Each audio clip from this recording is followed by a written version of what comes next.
చాలా సంతోషం. ఈరోజు గౌరవ ముఖ్యమంత్రి రేవంత్ రెడ్డి గారి నాయకత్వంలోని మన ప్రజా ప్రభుత్వం 125 ఇళ్లని ఈరోజు మీకు ఇవ్వటం జరుగుతుంది. ఈ 125 ఇళ్లతో పాటు ఇంకా అర్హులైన చాలా మంది గౌరవ స్థానిక శాసనసభ్యులు కానీ, ఇన్ఛార్జ్ మంత్రి గారు కానీ, అదే రకంగా ఇక్కడ ఉండే మా ప్రజా ప్రతినిధులు, ముఖ్య నాయకులు కూడా చెప్పేదాన్ని బట్టి అర్హులైన పేదవాళ్ళు చాలా మంది ఉన్నారు. ఇల్లు కావాలని కొన్ని దశాబ్దాలుగా వారంతా ఎదురు చూస్తున్నారు. గత ప్రభుత్వంలో లాగా కాకుండా ప్రతి నియోజకవర్గాన్ని ఒక యూనిట్ గా తీసుకొని ఆ నియోజకవర్గంలోనే ఇల్లు ఇందిరమ్మ ఇళ్ల స్కీమ్ లో భాగంగా ఇల్లు ఇవ్వాలని తలంచి మొన్ననే కేబినెట్ ఇన్నర్ రింగ్ రోడ్డు, ఏదైతే అవుటర్ రింగ్ రోడ్ లోని ఇన్నర్ సైడ్ ఉన్న నిరుపేదలకి మొదటి విడత 1,00,000 ఇళ్లు శాంక్షన్ చేయడం జరిగింది. రాబోయే 2-3 రోజుల్లోనే కార్యక్రమానికి శ్రీకారం చుడుతున్నాం. చుట్టి మొదటి విడత సుమారు 19 నియోజకవర్గాల్లో పైలట్ కింద ఒక్కొక్క నియోజకవర్గంలో 500 నుంచి 1000 ఇళ్లు తగ్గకుండా స్టార్ట్ చేసి యుద్ధ ప్రాతిపదిక మీద మొదట విడత 1,00,000 ఇళ్లు కడతాం.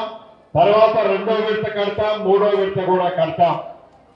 పేదవాడి కష్టం తెలిసిన ఈ ప్రభుత్వం, పేదవాడి చిరకాల కోరిక ఒక చిన్న ఇల్లు కావాలనే తపన, ఏదైతే కలలాగానే ఆనాటి 10 సంవత్సరాల ప్రభుత్వం గౌరవ పాలనలో విస్మరిస్తే, పేదవాడి కష్టం తెలిసిన ఈ ప్రభుత్వం ఈనాడు ఇందిరమ్మ ఇల్లు ఇచ్చే కార్యక్రమాన్ని టాప్ ప్రయారిటీలో తీసుకొని గ్రామీణ ప్రాంతంలో ఇప్పటికే 5,500 ఇళ్లు 2 విడతల్లో ఇచ్చాం.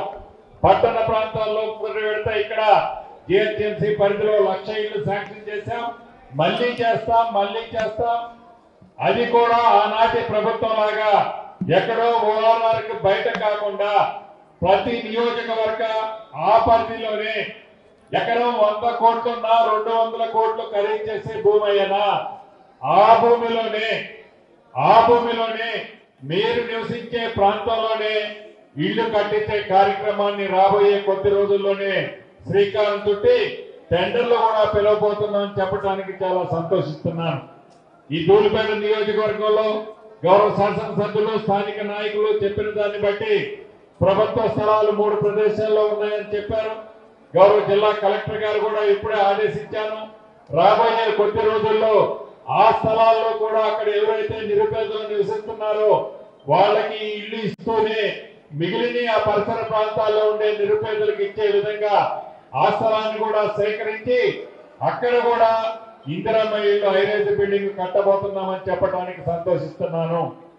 అంతేకాదు, ఒక్క ధూళిపేట నియోజకవర్గమే కాదు, ఈ జిహెచ్ఎంసీ 3 కార్పొరేషన్ పరిధిలోని ప్రతి నియోజకవర్గంలో విడతల వారిగా అర్హులైన ప్రతి పేదవాడికి ఇల్లు ఇచ్చే కార్యక్రమాన్ని మీరెన్నుకున్న ఈ ప్రజా ప్రభుత్వం, గౌరవ ముఖ్యమంత్రి రేవంత్ రెడ్డి గారి నాయకత్వంలోని మన ప్రభుత్వం శ్రీకారం చుట్టింది. కాబట్టి మీ కలలన్నీ తప్పకుండా ఈ ప్రభుత్వం నెరవేర్చుద్ది.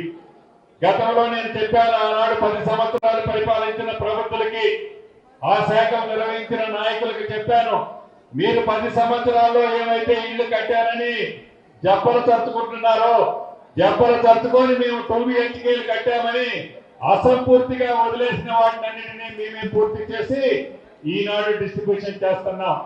అంతేకాదు, ఈ రాబోయే 2.5 సంవత్సరాల్లో మీరు 10 సంవత్సరాలు అన్న వాటికంటే ఎక్కువగా, ఆనాడు మీ 10 సంవత్సరాలు కట్టామని గొప్పగా చెప్పుకున్న వాటికంటే ఈ 2.5 సంవత్సరాల్లో ఎక్కువ కడితేనే ఈ జిహెచ్ఎంసీ పరిధిలో నేను అసెంబ్లీకి పోటీ చేస్తానని మీకు సవాల్ ఇస్తున్నాను. ఆ సవాలుని మీరు సేకరించలేక, ఆ పేదవాడి కష్టాన్ని తెలియని మీరు, పేదవాడి కష్టం తెలిసిన ఈ ప్రభుత్వం ఆ పేదవాడికి ఇల్లిస్తుంటే మీ కడుపు మంట, మీ ఒంట్లో ఉన్న విషయాన్నంతా ఈ పేదవాళ్ళ మీద ఈనాడు చెబుతున్నారు. మీకు ఆనాడు ఏమాత్రం ఆలోచన జ్ఞానం లేదు. పేదవాడికి ఇల్లు ఇవ్వాలనే జ్ఞానం మర్చిపోయారు. కాళేశ్వరం కడితే 1,00,000 కోట్ల కమిషన్ వస్తుందని కాళేశ్వరం కట్టడానికి నిధులైతే మీకు ఉన్నాయి, కానీ పేదవాడికి ఇవ్వడానికి, పేదవాడి కళ నెరవేర్చడానికి మీరు ఇల్లు కట్టడానికి నిధులు లేవని ఒట్టి చేతులు చూపించారు. ఈ ప్రజా ప్రభుత్వంలో పేదవాడే ఈ ప్రభుత్వం యొక్క ముఖ్య ఏజెండా. పేదవాడి కష్టాన్ని తెచ్చడమే ఈ ప్రభుత్వం యొక్క ముఖ్య ఏజెండా.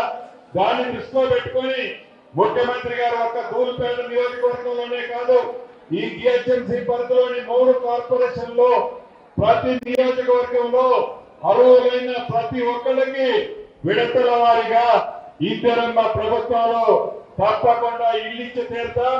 ఎక్కడో 30 కిలోమీటర్ల దూరంలో కాదు, మీ నియోజకవర్గ పరిధిలోనే మీకు ఇల్లు ఇస్తామని కూడా మరొక్కసారి తెలుపుతూ, పట్టాలు ఎవరైతే సేకరిస్తున్నారో వారందరికీ రాష్ట్ర ప్రభుత్వ పక్షాన శుభాకాంక్షలు, అభినందనలు తెలుపుతూ, రాని ఆడబిడ్డలకు కూడా ఎవరు నిరుత్సాహపడాల్సిన అవసరం లేదు.